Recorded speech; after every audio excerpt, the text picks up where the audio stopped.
12/5/2026 रोजी विशेष सभा झाली पाणी या विषयी, गावातली पाणी टंचाई आणि पाणी योजना या विषयी.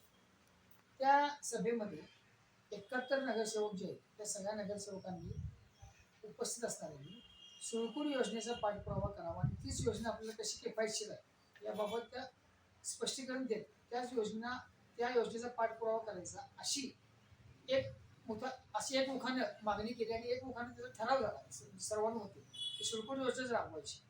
त्याच्यानंतर असं काय घडलं 26-27 दिवसात या आमदारांना अचानक योजना बदलून ती दुसरी योजना प्रस्तावित करावी लागली.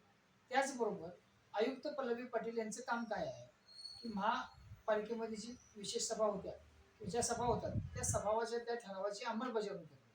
असं असताना ह्या मुख्यमंत्र्यांच्याकडे दुसरी योजना मागायला जातातच कशी? म्हणजे त्या 71 नगरसेवकांनी केलेल्या सभेत केलेल्या ठरावाला काय किंमत नाही आहे काय? त्याची अंमलबजावणी माननीय आदरणीय सन्माननीय आयुक्त मॅडम करणार नाहीत का, असा प्रश्न या निमित्ताने प्रश्न.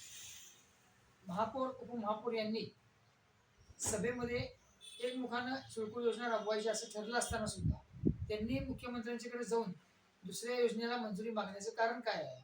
म्हणजे त्यांनी सभागृहाला आणि परिणामी इचलकरंजीच्या जनतेला महापौर उपमहापौर आणि आयुक्त यांनी फसवले काय, हा सुद्धा मोठा प्रश्न इथे बसतो. इचलकरंजी महानगरपालिकेची आर्थिक परिस्थिती बिकट आहे.